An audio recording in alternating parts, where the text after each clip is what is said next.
now guys. So ito, so mag-start na kami and maya maya aalis na po kami. So nakapag-ready naman ito mga tropa natin. Kasama natin si Rasmoto, si Ronjinko, kaway-kaway naman tayo dyan. Kaway-kaway tayo. Tapos si Kulit Motovlog. So si Natilab nandun sa unahan. Yan, so sama-sama tayo. Ikutin natin yung Masbate. So start na tayo. Take off na tayo guys. So ito na, alis na tayo. Let's go. Ride safe sa lahat po ng mga kasali dito po sa gagawin nating first Masbate Loop. So ride safe po sa ating lahat. Ito na. So palis na tayo ngayon. And pupunta na tayo sa first checkpoint. Okay, so kasama natin yung mga tropa natin here.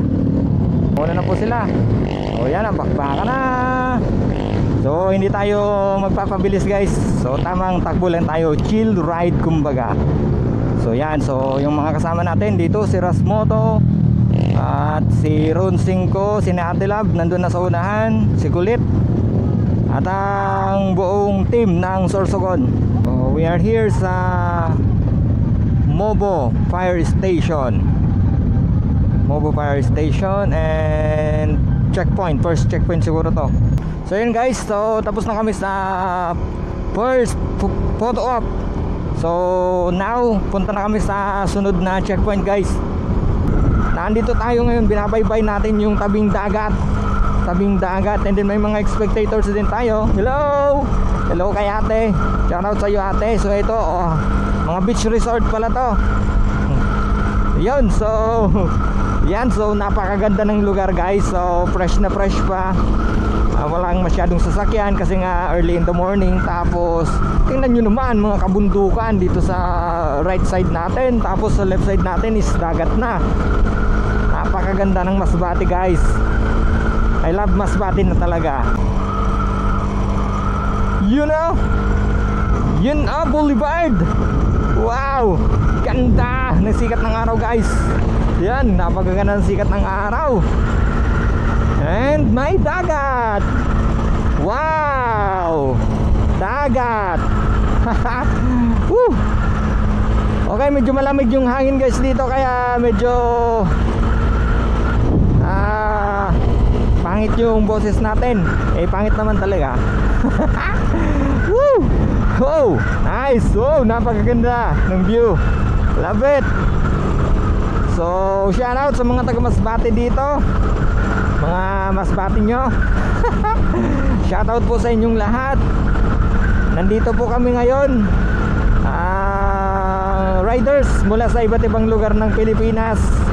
Wow, iba't ibang lugar ng Pilipinas. Riders ng iba't ibang lugar ng Pilipinas. So, po-promote natin yung inyo pong lugar para po sa tourism.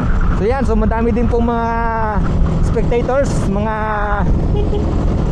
nag-aabang sa sa tabing kalsada, ha. Yan, so naputol yung handle ni 360 dito. Buti nakalagay yung mic natin, so hindi siya nahulog. So ngayon, nag-change tayo, nilagay na natin dito sa may helmet natin para hindi na siya mahulog ulit. So yan, dire-diretso tayo ngayon. So yan, natapos na yung second checkpoint natin. So ngayon, papunta na tayo sa pangatlong checkpoint. Yan, so nauna na si Pading Ron. Si Pading Rans na lang naman ang yaon digting kasabayan ko ngunyan. Alright, so nandito na tayo guys. So second checkpoint natin here na sa may anong lugar to? Anong lugar to? Checkpoint number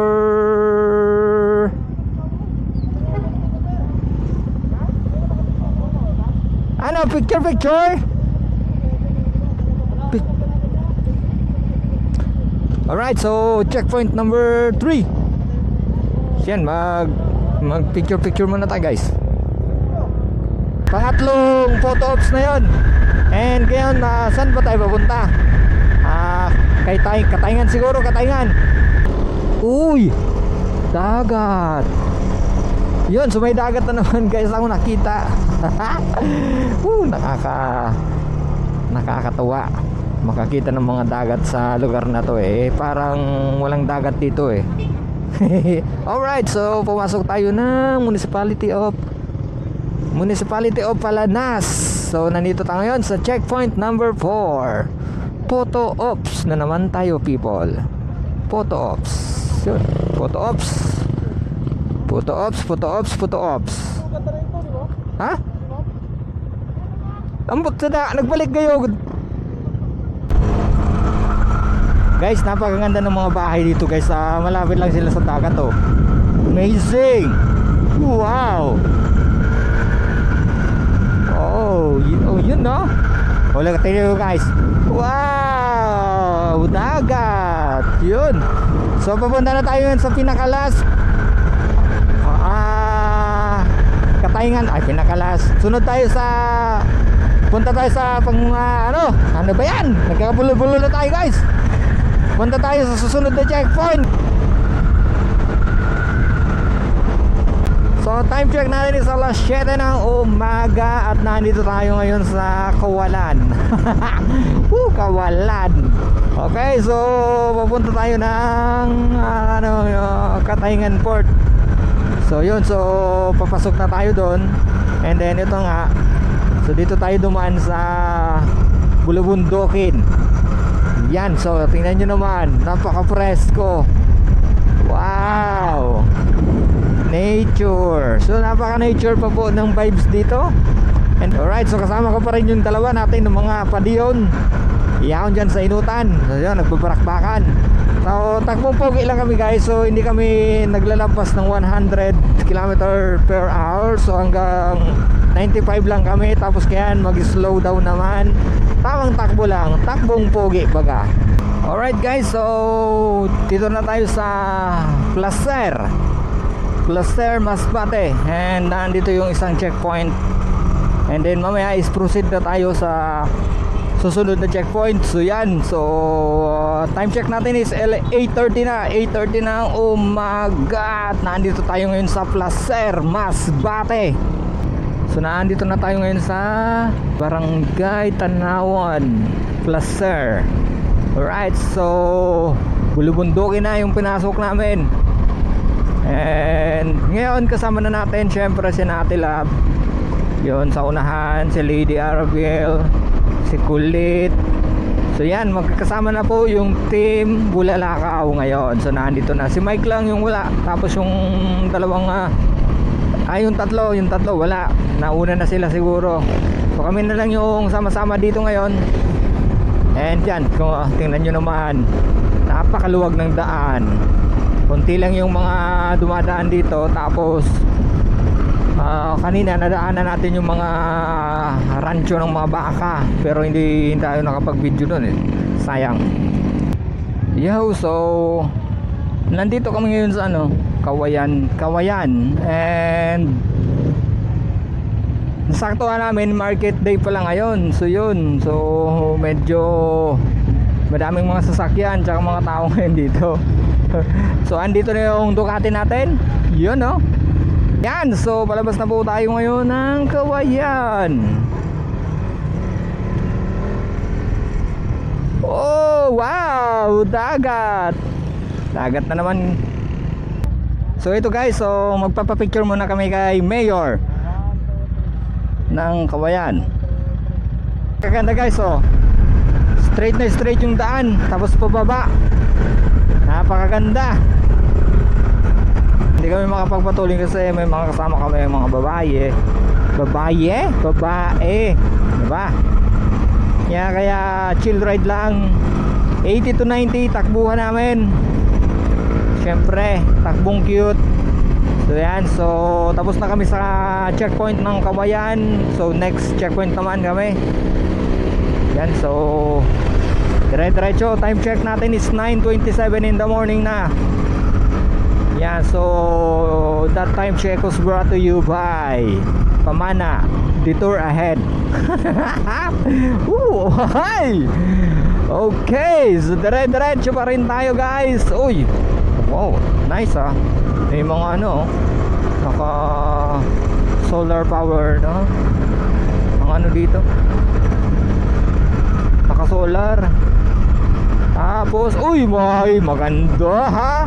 Maganda guys. Look at that, Rancho Co Ranch Country side, Rancho Nico. Tapos sa side na ito, Rancho din. Okay, so ngayon syempre ang sweeper natin si Rasmoto is in the house, yo. Siya ang sweeper natin ngayon. So mamaya ako naman magsisweeper. Yan. So dire-diretso at napakaganda ng daan, guys. Promise. And then dito, guys, kung makikita nyo, nandito yung mga kabundukan.